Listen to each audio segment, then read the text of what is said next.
Okay, good morning, everybody. Great to see you all out there. Thanks for coming for session. Sorry we had a bit of a delay there in the middle of the year. There was quite a few people on holidays or with the flu or with COVID or with various children on school holidays, so we had a little bit of a delay.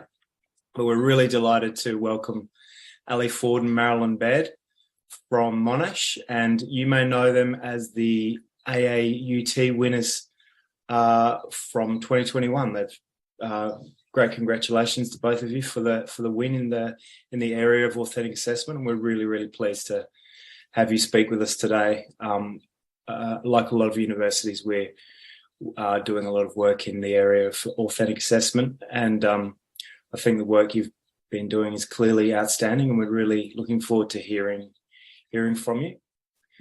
So before I hand over to you, now Marilyn's having a few audio issues, unfortunately, but she's there, as you can see her, Professor Baird. Hi, Marilyn.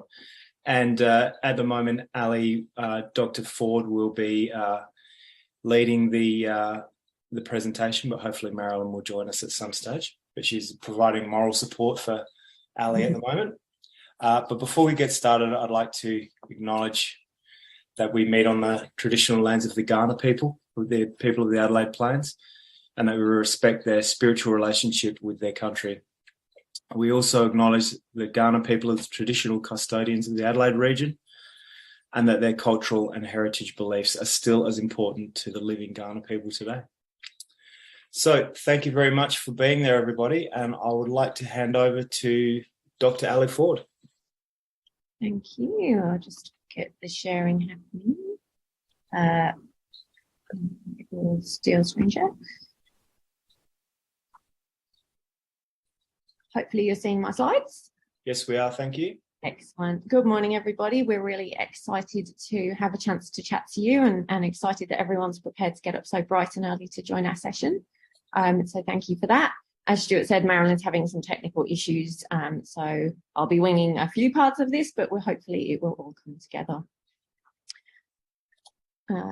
Before I go any further, I'd also like to acknowledge traditional custodians of country.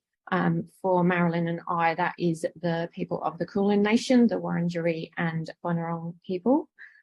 We recognise their long histories and rich cultures and pay respects to elders past, present and emerging, and share respects with any elders or Indigenous people joining us today. So this is Marilyn's bit, so I'm just going to completely wing this part.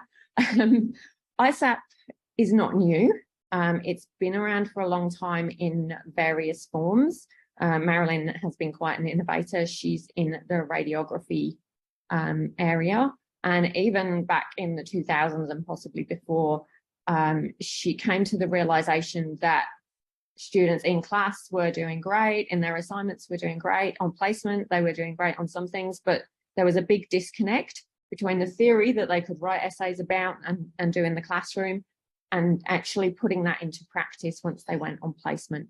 There was no confidence, there was no ability to apply, to contextualise, to shift things around. So she started looking for ways to help bridge that theory practice gap. And she dug through various literature, Laura Lard being one of the names that comes to mind, looking at the best approach to take for this, and tried various things. I think the very early stage before I was on the scene kind of was almost worksheet based. And then being an innovator, Marilyn tried to find ways to move it online. So then there were website kind of approaches. And then around the mid 2000s, we moved it from what was then called Solar into what was iSAP, because iPads were a thing. So iSAP sounded cool. And at that point, Monash had quite a stable learning management system. We'd gone through a few iterations of WebCT and Blackboard, and we used Moodle. And so we looked initially for a way to translate what we had into Moodle, and that was when the rebrand occurred, and we sort of standardized the approach. And because many of our academics already use Moodle for their teaching, we kind of thought if we had something in that space, it might be something we could start to get more people to use. It was starting to be used very widely in radiography at that point, but we were having trouble breaking out into some of the other areas. And we were getting good results in radiography, so it was something we really thought had a lot of value and that other people should be using. So our project team, you might have seen on the slide at the beginning, there's the 4 of us. There's Marilyn, who's kind of the driving force behind it. And then Kirsten, Liesel and I have all been project officers at one time or another. And between us, we've made the shift into conceptualising it in Moodle, doing a lot of the technological side. And then I'm kind of the last one of the 3 to come in. And my kind of push was very much trying to increase the uptake across the rest of our faculty. So there will be a few different radiography references and examples, but this is now being used very, very widely. So that's just a little bit of our background and where we've come from. But what you really want to know is what is it that I'm talking about? So here we go. This is iSAP on one slide. So iSAP is a case-based learning framework with 5 steps to it, as you can see from our diagram. And it really is a framework that other kinds of assessment and learning can plug into. So the first step is a case scenario or trigger, something that actually just sets the scene for the learning. And I'll go into a few examples of these and some of the options for them as we go. Professional issues is kind of the task description, if you like. It's what students need to do in response to the case scenario. And usually we try to encourage people to provide a few starting resources, which could be any kind of information documents, just to get students started on the track. Sometimes the cases are very applied, but often there is a kind of need for students to go and do a little bit of research and dig out some of that theory, whether it's in their lecture notes or whether it's in documents or journal articles. And once they've got that starting point, it's a lot easier for them to go off and sort of research further into it. So we try and give them that initial idea, and then they generate a response. And up to this point, the first 3 steps, it's essentially any common or garden assignment or learning activity that you might do. Students get their case study, they do some things, they hand in their essay report, whatever, hand it to get marked, go do something else. The point where iSAP differs from this and where we kind of build on a lot of the ideas and the theories is that once students have submitted and the due date is passed, they get access to an expert or practitioner response to the same task. And it's not just a case of we just go, well, here's the answers. They then actually need to prepare a comparative or reflective analysis report in response to that. So the second part of the task, which usually contributes to some of their mark for the task, is actually then reflecting and saying, well, what did I say? What did the expert say? Where was their alignment? Where was their gaps? Were there things I got wrong? Were there things I got right? What does that mean for my learning? How am I going to apply this in practice? How am I going to build on this? What am I going to go and learn next? So we've just got this extra step. And then usually at some point after this is when students will receive the mark. But at that point, they've already had this kind of initial feedback and they're learning self-feedback as well. So this is essentially iSAP. What I'm going to show you is very much what we've got in our templates and our sort of attempt at standardized approach. But essentially, so long as something has these 5 steps in it, it fits into the iSAP framework.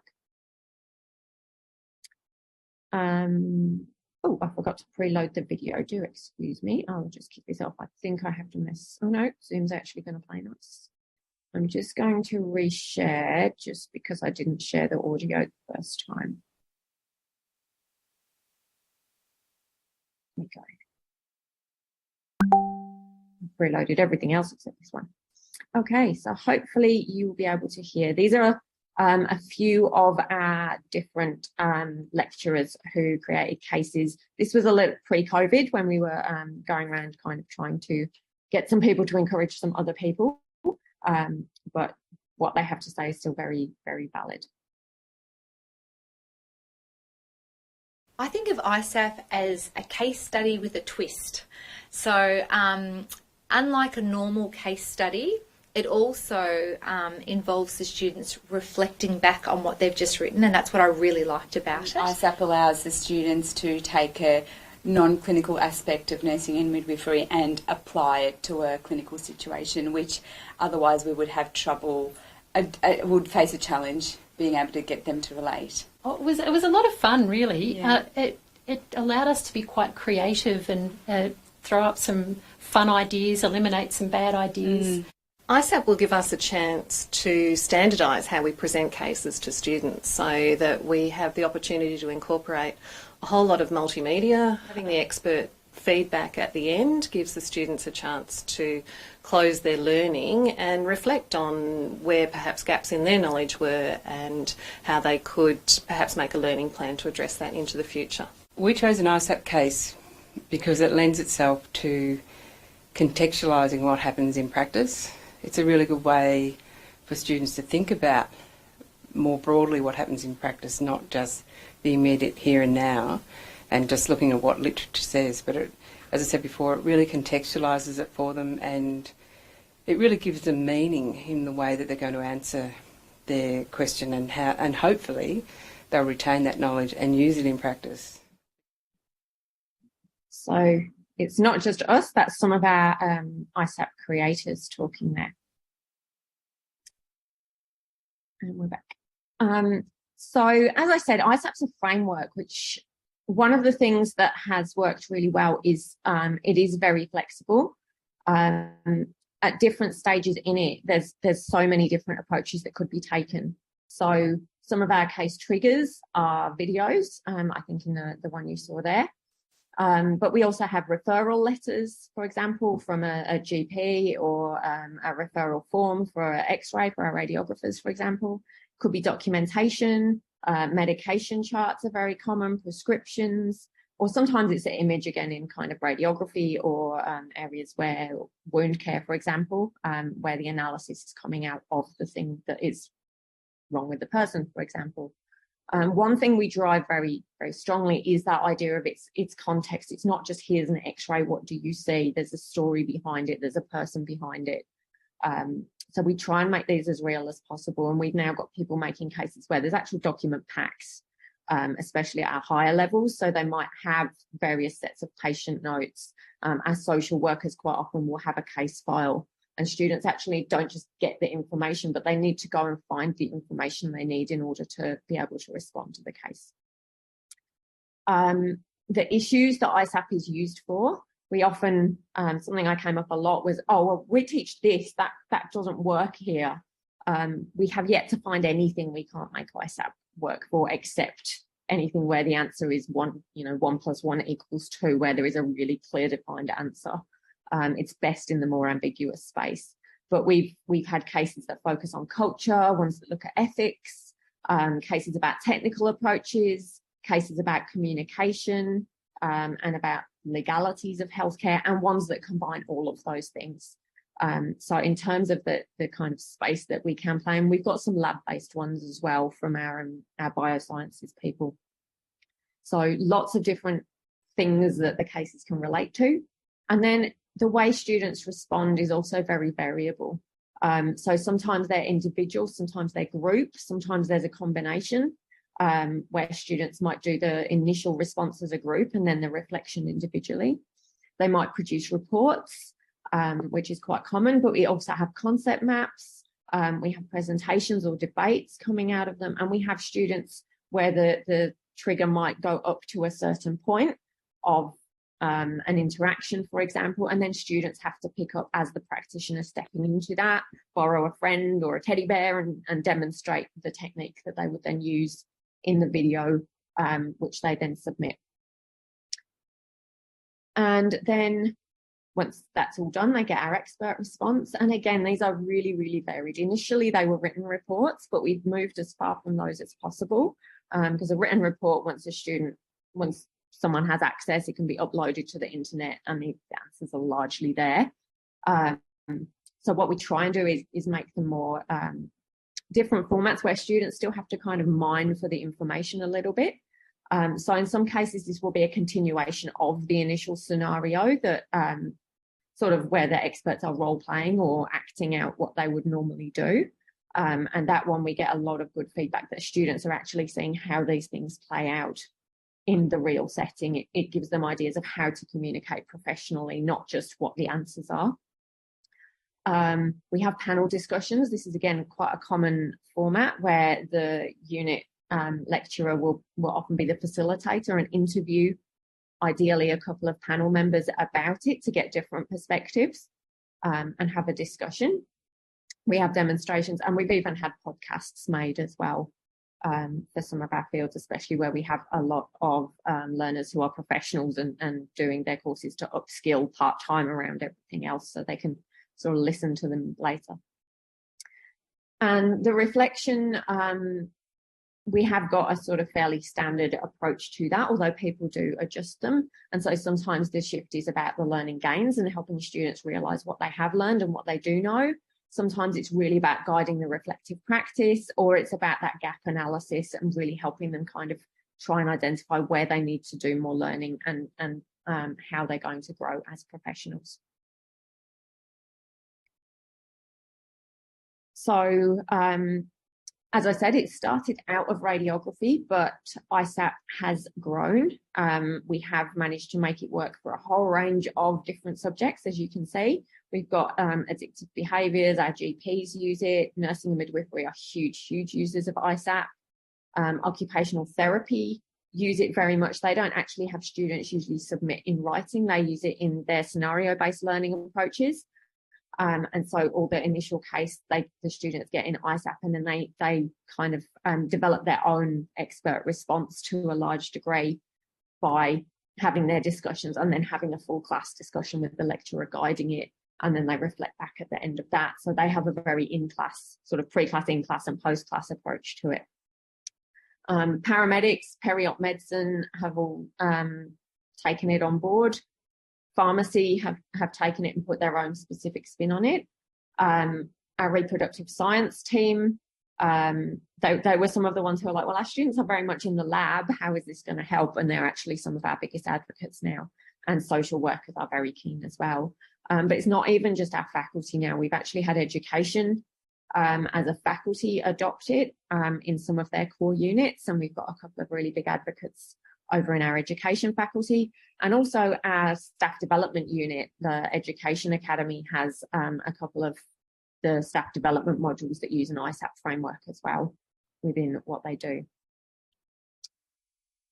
And it's not just the number of departments, but actually the proportion of students in our faculty who have access to Monash has grown enormously.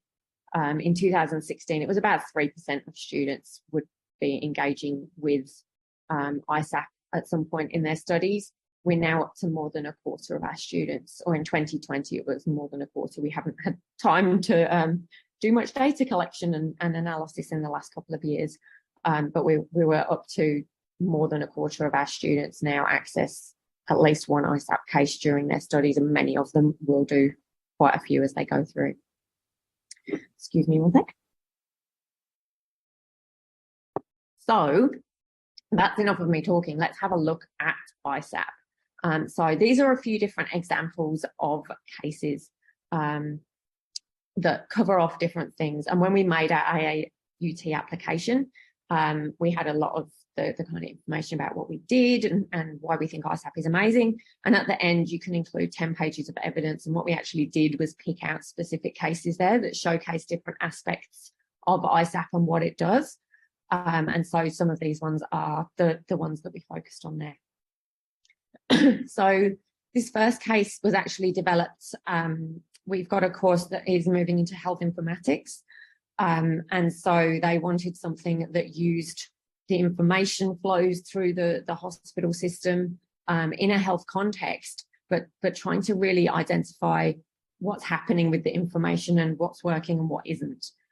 This was a master's level unit. And so what they actually did is have a 3-part iSAP that they use. And it all kind of has role play sort of approaches within it. I'll show you the actual case in a sec. So it's 3 parts. So in around week 3, students work up to the first part, which is they see the incident that's happened. A patient has gone for an X-ray or a CT scan, I think. They've been given imaging medium. Unfortunately, their blood test results hadn't come through or hadn't been flagged properly as pending. And so it turns out the patient had a huge reaction to it. So there's been a critical incident in the hospital. So the first part is students identify the factors that are present in the case. What are some of the things that led to this, the whole Swiss cheese model kind of approach of what information was flowing and where was it breaking down, where have the issues arisen. In week 4, they get their expert response. And virtually this whole case, the first 5 parts, are role plays. So various members of staff were the hospital's head of IT, the head of the hospital, the head of radiography, the nurse unit manager, having conversations about this, having the incident meetings, looking at the reporting. And the student's role in this was as somebody who needed to identify a fix that would apply in this case for the radiography department. So in week 4, they see the team meeting where they're discussing the incident and really evaluating the factors at play to make sure students are on track before they proceed with the next part of the case, which is about then, okay, well, here are the factors, which ones are we focusing on? How are we going to fix this? Where do we start? So this is where they're really getting into evaluating. And again, they have a few weeks to do that before the expert response, where the coordinator of the team presents their priorities and explains why certain things are priorities in this situation, so students can again see how they're going. And the third step is then moving forward and the sort of more creative steps. So you can see we're moving through blooms, starting with identification into evaluation and ultimately the kind of creation of the change approach. So choosing one of those factors and developing a management plan for the hospital for the steps that would be involved. And then they see the expert's proposal. So let's just have a quick look at this. I just need to jump to my other window. Oops, and on Zoom at the same time. I've learned never to have everything in one window because you accidentally close all the wrong things. So this is our Moodle site where this case lives. All our cases we build in master sites. So they're central sites. So we have a repository of all the ones on specific subjects, and then we import them into the units where they're being taught, so that we have a safe copy that nobody can destroy, and also we've got a repository that we can go back to when we need something else. So you can see we've had different ones on various subjects here, but the informatics one is the one we're playing with today. So each of our cases is built in a Moodle book, and they work here, and that way we can control the access. I'm sure different management systems have equivalent formats. So we jump in. There's a landing page that just outlines to students what it's all about. Sorry, I just need to move windows because, of course, the Zoom window is in the wrong place. Our cases all come with specific learning outcomes for the case. And the conversations around these and the approaches to how we develop them is kind of a key factor in why iSAP has worked, because people would just dump their unit outcomes in here, and then when it came to building the case, I'd go, that's not what your case is about. So it was a really good way of having conversations about assessment design, and about what assessment is for and what it means, and the fact that it's not just a thing we do, it actually links in with the unit, and we should be assessing the learning outcomes. But in quite a specific and targeted way. So we have our learning outcomes in here, and some of our other units in nursing, for example, will map them against the nursing unit learning outcomes and also the relevant frameworks. So sometimes the Indigenous healthcare framework and a few others that pop up. So students can see how this fits into their learning. We have the case. So this one's got a bit of background. We've got the story of our patient and then the documentation here. So there's an imaging request. There's the initial blood test results that came through. There's the final report, and there's the ward notes on the patient. So there's a lot of clues in there about what's been missed, what's worked, what hasn't along the way, that students can download these and have a look at, or they can download a case pack with all of them. Then we get to our professional issues. So there's the little bit of more of the story here, the background, the context, so how the hospital is operating, and then what students need to do. So at this point, they need to define the problem, identify the factors and outline steps. So there's a little video. I won't play it because it goes for about 10 minutes, I think. But it involves the radiographer, the hospital administrator, the nurse unit manager, and the IT supervisor discussing the documents and discussing the incident at this point.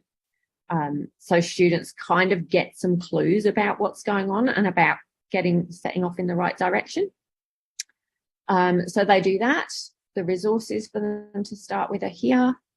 So you can see there's various things, and in the resources they can be anything again. So sometimes it will direct students to lecture notes, or it'll be a little mini lecture on a topic to give them some extra background. There might be online resources, there might be government reports and documents. This one, because of the nature of it, is very heavy on guidelines and those kind of things. The marking rubric is required in here. And again, that was a really good point of conversation when people said, oh, do I really need one? And I know what I'm looking for. So it was a chance for us to educate people about rubrics and the need for them and how to ideally build good ones. And then, oops, that wasn't the thing I meant to click on. And then we actually integrate it. This is the fiddliest bit. We integrate our Dropboxes with it. So students work through the book and then they just jump out to the Dropbox, upload their assignment, and it brings them back into the case. Now, because this is the build site, I just need to jump out. The students would also usually access the expert response through that casebook, but it's not linked in this particular case. So here we go. So then we get the practitioner response. And as you can see, Rob, the radiographer, and Chris, the administrator, are catching up to discuss reasons for the adverse event, as well as to discuss what can be done to prevent events in the future. So students need to watch the conversation, note the information about what matches their report and what they didn't consider. So again, I won't play it because most of these you could watch for hours on end. But we've got that conversation, we've got the role play happening, and we're directing students what they need to be looking for. And this all then sets them up so when they do part 2 and the story continues, they haven't gone off down the rabbit hole and picked completely the wrong thing. They know, they've got some degree of confidence. Okay, so these are the options I should be choosing from for my part 2. And then they get the feedback on that, again, to keep them on track. So when they get to the final step and they're proposing an approach, they're not proposing an approach to something that was completely off track in the beginning. They've worked through the process and they've had the steps modelled to see how they can keep it on track, to see how it was going, and to get the expert thinking, which is why this role play approach was used very heavily in this one. And that was actually some of the feedback that we got from the students. So I have some student feedback to share with you, and I've now lost my Zoom window again.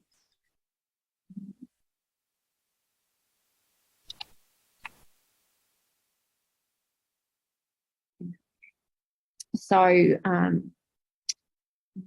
just reshare. So here's some of the feedback we actually got from a student in this one. And again, these are students, they're master's level students, so they are in practice. They're doing this to upskill in the informatics area.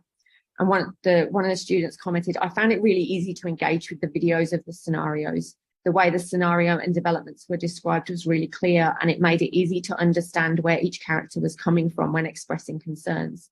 It gave a lot more depth than a simple script or written scenario would do alone. So we actually invested quite a lot in getting videos made for this case because we've got this sequence, and because the risk analysis thing is something we can use in various other cases. So again, it's something when we're building them that I encourage people to think about is don't just create the one for your assessment here and now, but think about creating this story, this scenario, this case pack that you can use in multiple different ways. And we've got a few cases where that's exactly happened. We've got one video that we put a bit of effort into, but it covers clinical and cultural and communication aspects, and I think possibly even legal ones, all in the same video. So students get very familiar with the case and they come at it from different directions. Another student commented that the iSAP really helped with their understanding of what really goes on in the hospital. Being a radiographer, small things of what go wrong often aren't apparent. They don't see all the bits stacking up. They just see the bits that annoy them because they're not part of the team meetings or the planning sessions. They only get a disastrous result at the end and are left wondering where it goes wrong. So the case and the approach taken here of really giving the whole context really helped the students to see where they fit into the picture of healthcare. So we've got interprofessional education happening in here without it actually being a key focus of this case. But it was built in from the beginning. So it's a really key aspect of any kind of case-based development you're doing. Really think about building a rich case and really think about how you can make it so that it integrates the concepts students need, because often they pick up the ones that are in there, even if they're not the main target of what you're trying to communicate. This is another one. So this one's from radiography again.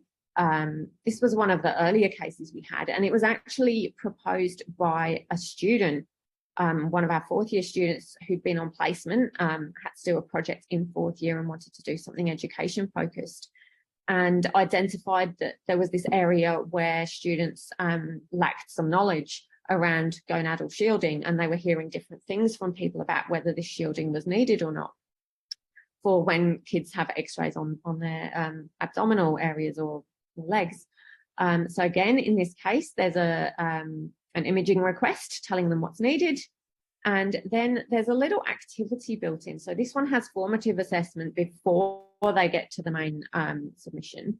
So this is actually a little activity, and students get their picture and they have to choose which shield they think is the most relevant out of the ones available, or they could choose to not use a shield at all. The next slide, the next step, they then have to choose the placement and the size of it. And then they get access to an image that shows where their shield fits and where a whole lot of data shows the radiation exposures. So they get a chance to sort of find out how good their answer was themselves and do some experimenting.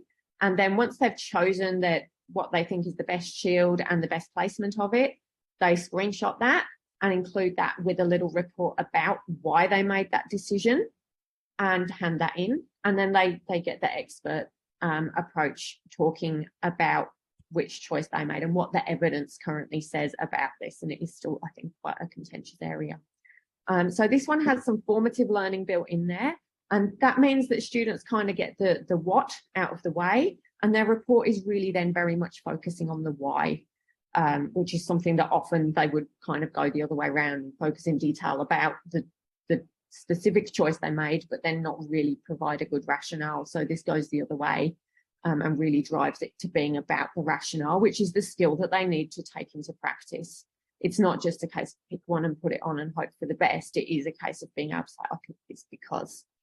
And I think our expert for this one, I know there's one of the cases, our expert was actually in Canada. Marilyn was at a conference and happened to be chatting to someone, and it came up. An expert was in Canada and recorded the video in front of their super duper fancy machine, talking about this. So students actually get to see different settings as well from their experts, not just hearing the facts or reading some information.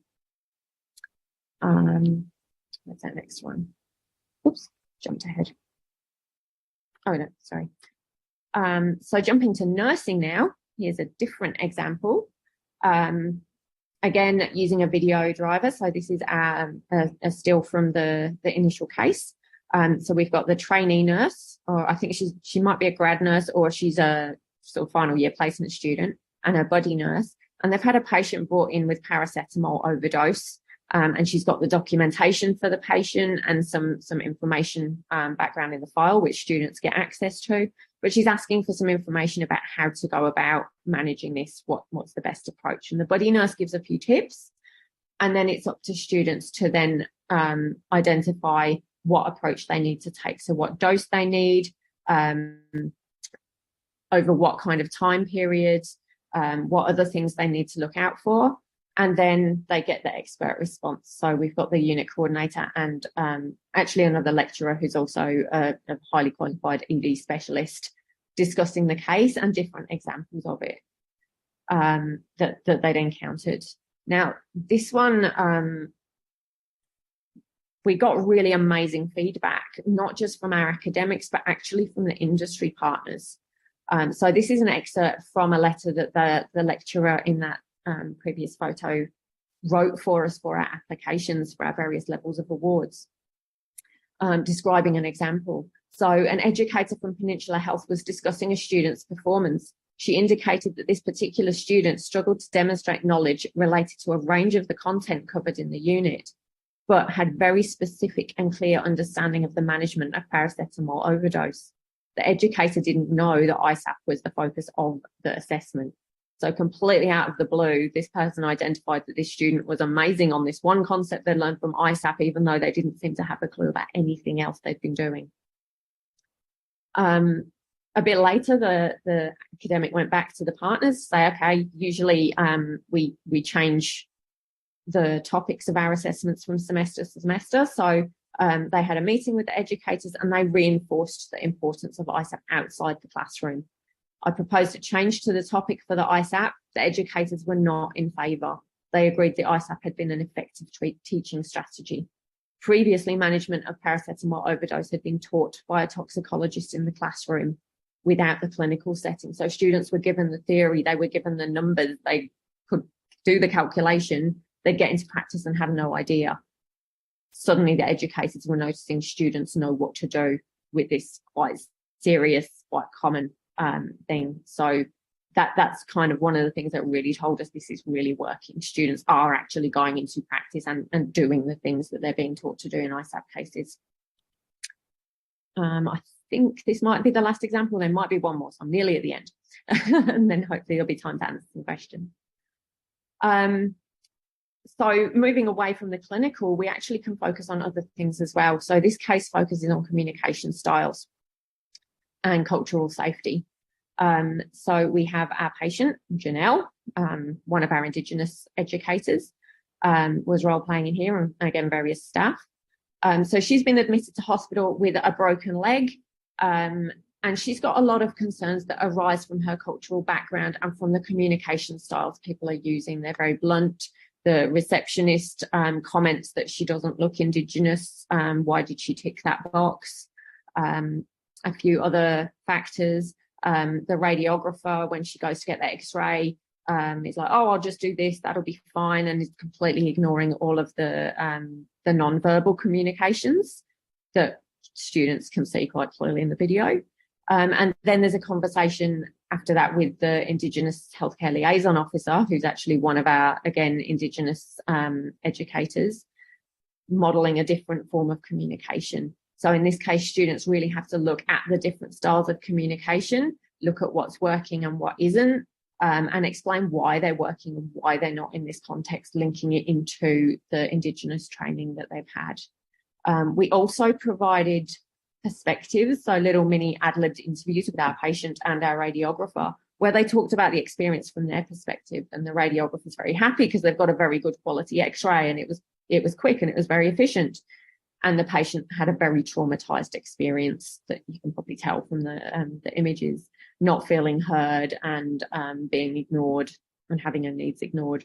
So just to give the perspectives in there. And again, feedback here we got in this space from the director of Gutwundruk unit, which is our faculty's healthcare, Indigenous healthcare education unit. They did some research with the students to see if this was something worth them getting more involved in. And they found that it showed introduction of iSAP for self-reflexivity strengthened student responses compared to if they were just asked to reflect on the situation. So they'd run very similar cases in the past, not using this framework with the built-on reflection and the expert approach, just here's the case, how are you going to respond? Here's the mark. And so they really noticed that the student responses were much stronger coming out of this framework. And obviously it's important self-reflexivity practice has been identified as a key capability for health professionals to improve healthcare equity for Indigenous peoples.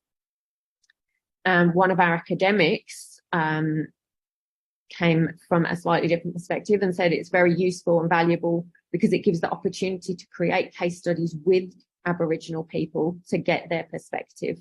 They engage Aboriginal experts so students can get those perspectives without it being filtered through the academics, who often aren't very confident in teaching in those Indigenous areas if that's not something that they're very familiar with or very confident with.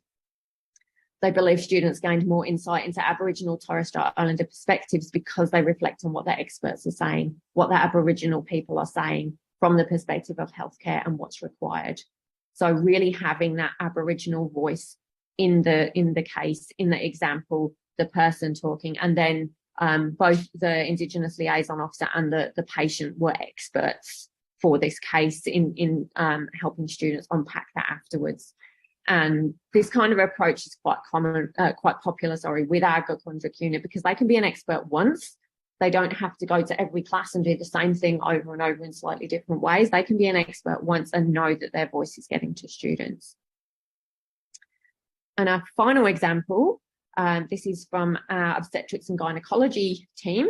This one's a more lab-based one because the students there generally do a lot of lab work. They're not clinical. They're not out working with patients, although a lot of them are doing it to try and get themselves into med. So it's where they want to be. So we really build on that. So in this case, they've got some information from some papers, and I think this might actually be research that came out of the department.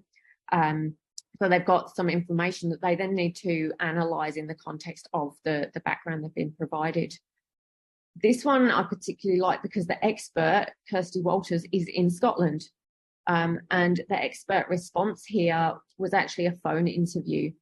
So Kiri, the lecturer, phoned her colleague in Scotland, who is one of the top experts in this field, and had a conversation with her on the phone about it, which students can then listen to either in the case or as a download as a podcast. But they are getting it again from a top expert in the world. It's not just their lecturer sitting in front of them. And even if their lecturer is a top expert, they don't understand that necessarily. So those external voices really add validity to what students are hearing. Okay, I have just got one more little thing to share with you because I don't think you should just believe us. I just have to find where I've lost my video. I have lost my video.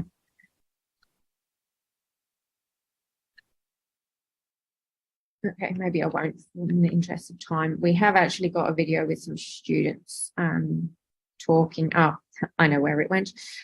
Oh,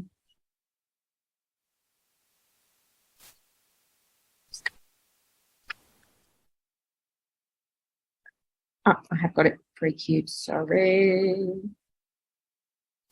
And I really need Marilyn to give us some on-hold music. So we've just... we didn't know how well this was all working with the obstetrics and, sorry, I think I forgot to tick video, with the obstetrics gynecology people until Marilyn was involved in a course review and a couple of students were there talking, and they wouldn't stop talking about iSAP. Every time anyone asked them questions, somehow they got it back to iSAP. So we grabbed a couple of them afterwards, and Kirsten, one of our team, interviewed them. So I've just got a couple of little excerpts from the students, so you can just hear from them before I wrap up. The getting feedback straight after the first submission was really important. Sorry, I was trying to find the timing earlier and put it on double speed. You probably don't want to hear chipmunks. I think the getting feedback straight after the first submission was really important because we got to work on a reflection afterwards.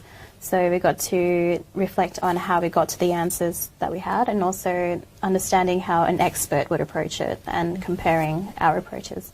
True. And also, like with the normal traditional type of essay, once you submit your essay, you normally get your feedback after a month or 2 months later, and basically the feedback is just based on your marks and what you have done well. So only students, by the time, they normally don't remember what actually their study or research on. And on the other hand, this case study was like, you're getting this immediate feedback right away. So while you're reinforcing your learning, at the same time, you're kind of, we had lots of fun, And I'll just jump forward a tiny bit more. They say lots of great stuff, but the video is 6 minutes long. That the really good thing about this whole assessment was that actually we got to watch what professional actually how they process such a cases. If they went, like for example, the experts on andrology, he basically giving us this video presentation saying that, okay, he will be doing this approach to this couple because of these reasons. So, which was actually for us not just gaining knowledge; it was more like how to apply our knowledge to when you actually get into such a field.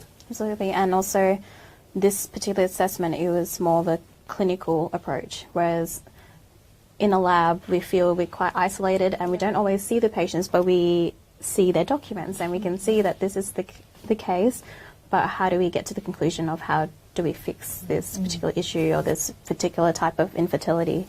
So I think that problem solving was really interesting because we don't usually do that. We usually get asked, explain this, read all the papers, what's your point of view, instead of how do you... Yeah, so there we go. It's not just us thinking it's great and the AAUT believing us. We've actually got students who think it's great too. So I believe that's pretty much yeah, so just to summarize, I won't go back to full screen. Hopefully you've got a little bit of an idea of iSAP, what it looks like, how we use it, some of the breadth of it, but it's flexible, it's sustainable in that you can have one expert, you can call that one expert in once, and then hundreds of students can get the benefit of their expertise and see that thinking in action, as you just heard from the students. It's pedagogically sound, it's built on sound theory, and it's been tried and tested, and it's effective. We can see from what students write in their reflections, from what they do when they go into the hospital and remember about paracetamol. We can see that it's effective and it's something that they think is fun and want to engage with. We also find that because it's not just an essay, it's not a report, it's a new thing. So it actually encouraged our staff to be innovative.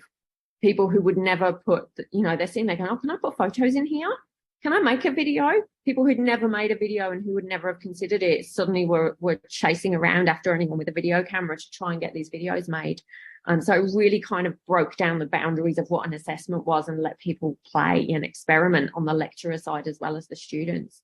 It is authentic because it's coming from that place of citing students where they need to use the knowledge, not just doing it for the sake of it or because they've learned it in this class. It encourages engagement from the staff and the students and the experts. We've had experts suggest new cases because of things that they spotted or things that they thought would be really useful. And it encourages learning. And really, that's why we're all here, right?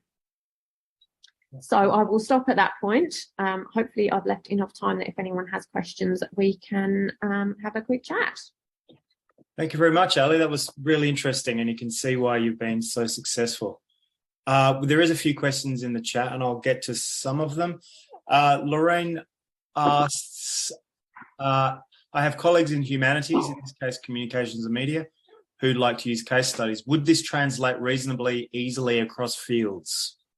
As I said, it's jumped into education. It's kind of a tangential field to us. We use it in staff education. I use it to teach people how to write better rubrics, or at least how to realise their rubrics are terrible. And we use a very similar approach in a mental health awareness for educators module. So I haven't thought about it, but I could probably fairly quickly come up with ways it could work in communication journalism. Yes, it looks like a pretty sound process. You could give them a video of an event and ask them to write the article about it. Yeah. Okay, Layla asks, are you using iSAP to assess students in groups or for each individual student? Both. As I said, iSAP is the framework. The assessment that you plug in there, what you actually ask students to do, is entirely up to you. We have group presentations sometimes, group role plays occasionally. Students quite often will create a poster or a brochure in the kind of more public health areas where there might be a group of them doing things. Another approach that's sometimes used is students do something individually first, bring it together as a group and iterate on that to create a group approach. There's kind of two bits to that submission. Then they hand in as a group at that stage. So yeah, we use it for both. Great. Vicky asks, she says, I use cases in my courses and adopt a similar basic framework, but have to create 2 new cases every year to avoid academic integrity issues. The cases take a very long time to create, and they are limited resources in terms of creating multimedia. How can we build sustainability into this approach? So the trick there, and again, this is something that we've had people say, because we have the same kind of rules in place. If your case is rich enough in the beginning, if you're making the video or the multimedia, if your case is rich enough, you can come at it from multiple directions. So you can use the same case, but ask students to do different things with it. And that's actually a really effective way of picking up the ones who are trying to use last year's work, because the answers are going to be wrong, even though the names are the same. It's definitely sustainable. So you need to choose your initial case really carefully, and then you it's the front loading. Yeah. If you think enough about the case, then you've got the richness to be able to use it in as many different ways. You come at it from different angles. Yeah, I understand when that happens. Okay, thank you for that. A couple more. Seed asks, did you have any issues in regard to ethics regulations? I'm not sure what aspects of ethics would come up. I'm just assuming working with the students' data. I'm not too sure. Seed, are you there? Can you explain a little bit? Well, basically, medicine in general works with people. I would think that schools or universities which are treating medical sciences, they would have sorted that problem. But generally, when you work with humans, you would have some issues about their privacy and so forth. So I guess when you put it in such media, content. As in the actual cases, the examples in the cases, the documents and things? Yes. Yeah. So they're all fictionalized. That they're based off, the experts will prepare them based off possibly things that they've experienced, but we'd never use actual real patient data in here without anyone's consent. Most of the cases are developed based off things that the experts have experienced or seen, but that the cases are fictional. Didn't you mention you have support by experts who are addressing those issues if they appear in any way, preventively and so forth? You have some regulations which are controlling that, even in advance.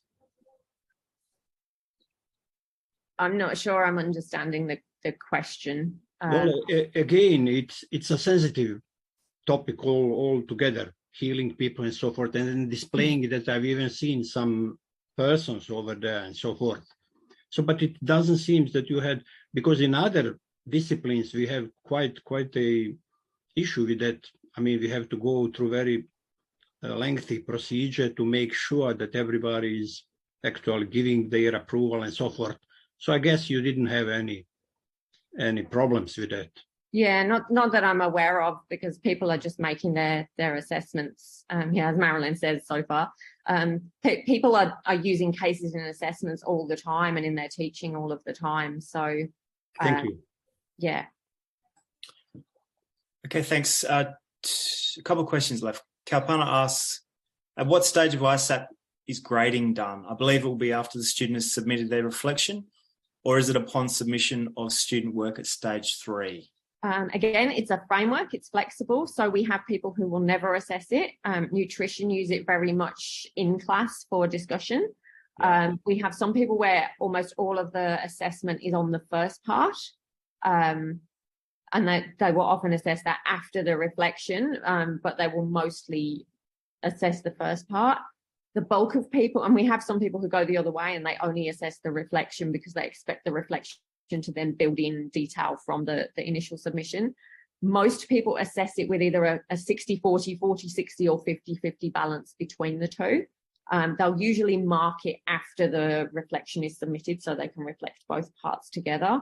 But part of the advantage is that students have already given themselves feedback on the first part, so you don't end up writing the same comment on 523 different submissions, because the students mostly have already gone, oh, whoops, I forgot to check this thing. What I would do next time is, so you don't have to tell them that. So it looks like it should be more work, but actually it cuts some of it out. Great, thank you. And Marilyn's posted a response there. See it in the chat window if you'd like to see that. And last question from Sash. Thanks for an insightful presentation, Allie. How much input is there from learning designers in the framework, and at what points? That's making Marilyn smile, so I think there's probably a backstory. For the 2 years that I was involved directly in the project, I was basically employed as an educational designer to build iSAP, so very, very, very heavily. Okay. What we have now is people who've already got cases tend to, having worked through the process, generally build their own. As we get new people come in, we still try to filter them through. I now have an ed designer officially across our faculty, so we try and still filter them in through me when they're setting it up initially, so I can try and make sure that they're on track.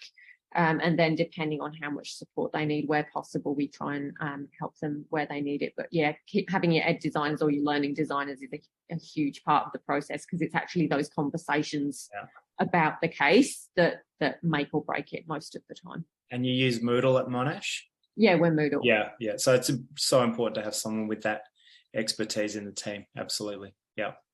Well, that's all of the questions, and we're definitely at the end there, 2 minutes past. So I'd like to thank you very much on behalf of UniSA and the Breakfast Series. So thank you so much for coming along. And we really appreciate your time. And once again, congratulations on the AAUT. It's a huge achievement. So very well done. And thanks very much, everybody, for coming along. And we'll see you next month and for the next breakfast session. So thanks very much to Professor Baird and to Dr. Ford. Thanks very much for being there, everybody. Thank you. Thanks, everyone. And if anyone does express interest, we're very happy to be contacted and chat to people about it. I'll be sending out a recording later, and it'll have all your slides and everything. So yes, Krista, I'll send out a recording and all the data. So thanks very much for being there, everybody. Have a great day.